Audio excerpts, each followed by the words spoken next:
Ça me donne l'occasion d'en parler. Et ça met en valeur les tribus Bni Amr, ça met en jeu et en salle les tribus Bni Amr de la région. Et il faut dire aussi que Abbas, il y a des... Les tribus, pardon, excusez-moi, les tribus qui ont aussi été aux côtés de l'émir Abdelkader dans son offensive en 1853 contre l'occupant, vraiment. C'était aussi à côté de Sidi Bel Abbas, justement le mausolée. Vous me donnez l'occasion de parler justement de sites historiques ou d'endroits historiques, d'endroits dits, qui n'ont pas été jusqu'alors mis en valeur. Par exemple, au jardin public, il y a une fosse commune où ont été enterrés 55 martyrs qui ont été tués en 1849, la fameuse révolte des Ouled Brahim. Et il y a aussi au même jardin public de la Bicéblas, qui est très connu, qui est très beau, paraît-il, c'est du temps de la colonisation d'ailleurs, qui a été conçu par les légionnaires, puisque Abbas, ça a été le berceau de la Légion du temps des Français. Il y a aussi un fameux peuplier qu'on n'arrive pas à retrouver, en tout cas moi je ne l'ai pas retrouvé, c'est le Français l'appelait le peuplier d'Abdelkader. Oui. C'est là où Abdelkader rassemblait ses troupes pour mener la guerre contre les Français. Donc tout ça, ça serait peut-être des sites qu'il faudrait mettre en valeur, aussi bien pour l'histoire, pour le tourisme, c'est-à-dire culturel et historique, que pour nos enfants et notre mémoire. Absolument. Ce que je voudrais ajouter aussi, c'est que la ville moderne de Sidi Bel Abbas a été le berceau de tournage de films, de cinéma, très tôt. Bel Abbas, on y a tourné avant 62 4 films, dont un film qui porte le nom de Sidi Bel Abbas. Oui. Et actuellement, certains cinéastes originaires de Sidi Bel Abbas et de la région pensent et projettent, c'est Taïbi, il est là pour me confirmer, il va certainement rajouter. Voilà, un festival du cinéma à Sidi Bel Abbas. Ça serait une bonne chose et ça serait que justice. Ce serait une très bonne chose en réhabilitant les salles de cinéma dont parlait Lotfi Attal à l'instant.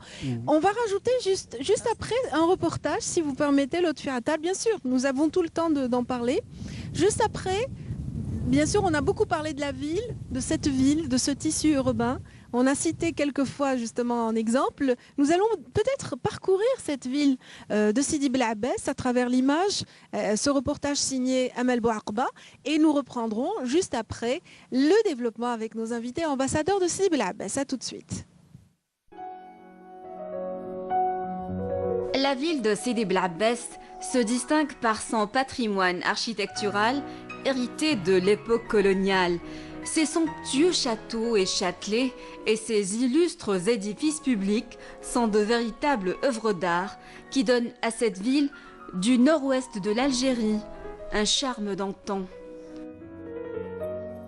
Des merveilles architecturales qui ont fait dire à Napoléon III, qui visitait la ville en 1865, c'est le Petit Paris. Notre parcours de la ville commence ici, à la très animée esplanade du 1er novembre 1954, ex-place Carnot.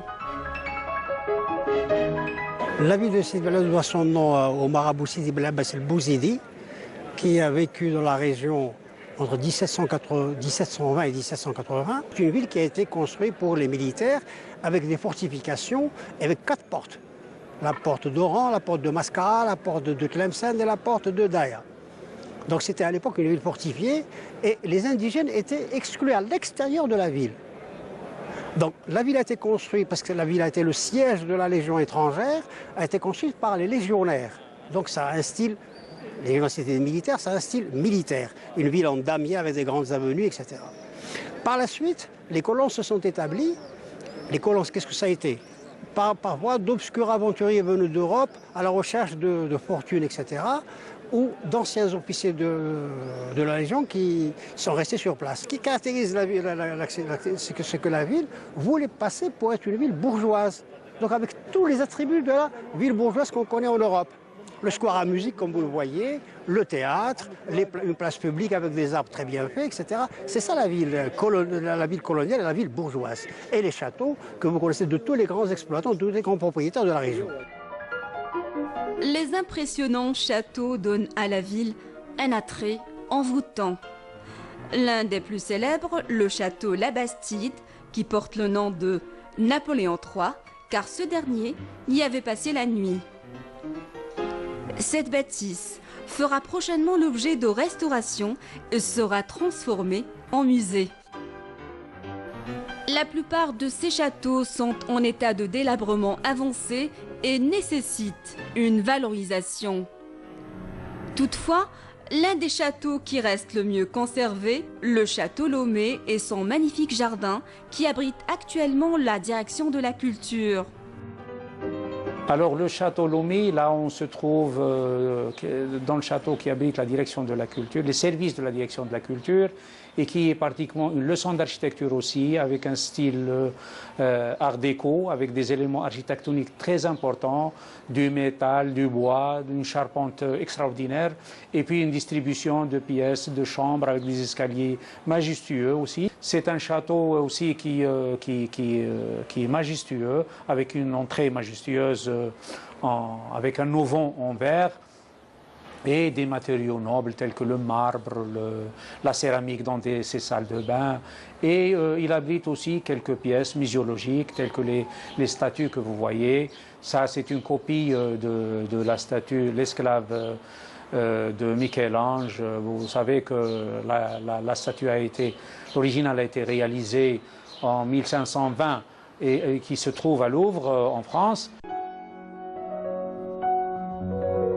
Autre édifice phare de la ville, le théâtre, dont on dit qu'il est le plus beau d'Afrique.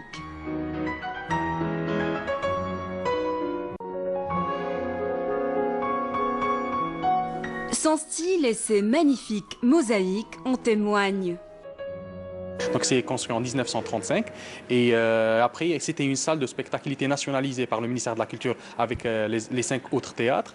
Et après à l'arrivée de Keteb Yassine en 1978, Winwilla, un théâtre régional avec la troupe de Keteb Yassine, et l'impact de la troupe de Keteb Yassine c'était sur la ville, donc il y avait beaucoup de troupes amateurs, et là en 1978 on a eu un espace professionnel. Ce théâtre a été rénové en 2007, il y a des comédiens de metteurs en scène qui sont formés ici, et donc voilà, il y a eu beaucoup de spectacles de théâtre dans la décennie, dans 2017, enfin 2007, 2008 et tout ça. On a eu beaucoup de prix dans le festival de théâtre professionnel. Une autre bâtisse à l'architecture remarquable, l'hôtel de ville, siège de l'APC de Sidi Bel Abbès, construit de 1877 à 1879. Cet édifice fait actuellement l'objet de restauration dans les règles de l'art. Il y a un programme qui a été initié par M. Louelé pour la réhabilitation et la restauration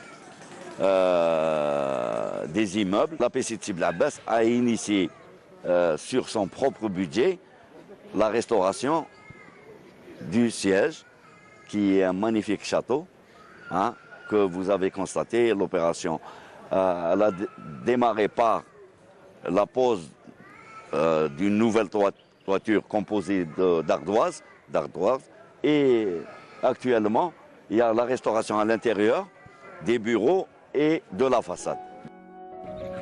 Sidi Bel Abbès, c'est aussi sa fameuse Fantasia, un patrimoine et une tradition bien ancrée. Nous sommes allés à la découverte de l'un des plus célèbres groupes de cavaliers installés à une vingtaine de kilomètres de la ville, dans la commune de Ténira. L'association Oulad Abdelkrim travaille ardemment pour perpétuer cette tradition.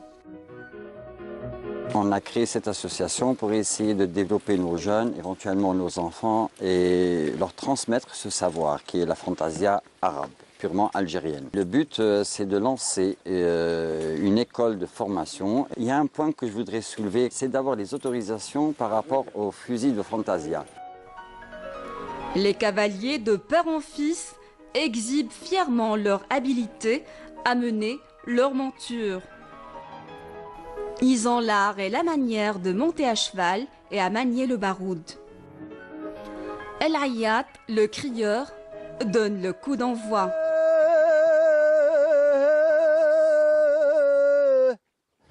Bismillah بديت وعلى النبي صليت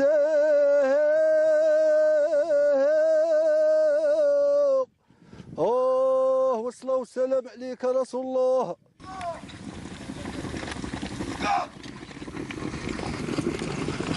Avec ses multiples facettes, Sidi Bel Abbès est une ville ouverte, accueillante et attachante. Elle a tout pour séduire ses visiteurs et leur donner une seule envie, y revenir le plus vite possible.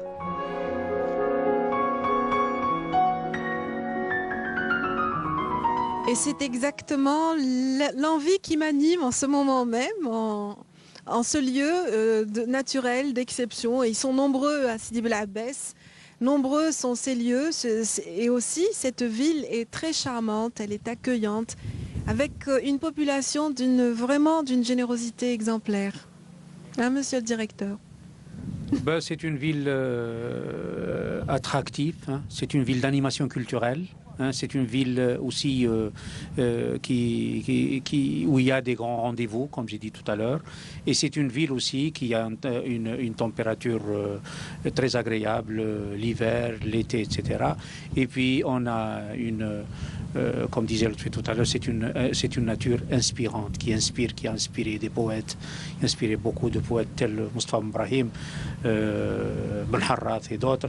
Elle a inspiré aussi des grands chanteurs qui ont chanté Bel Abbès Khairman Paris Soukna. Hein. Oui. Voilà, elle a inspiré aussi beaucoup de peintres, tels que les mosaïques que vous avez vus au théâtre régional de Sidi Bel Abbès. Elle a inspiré Zardi, qui a fait les mosaïques.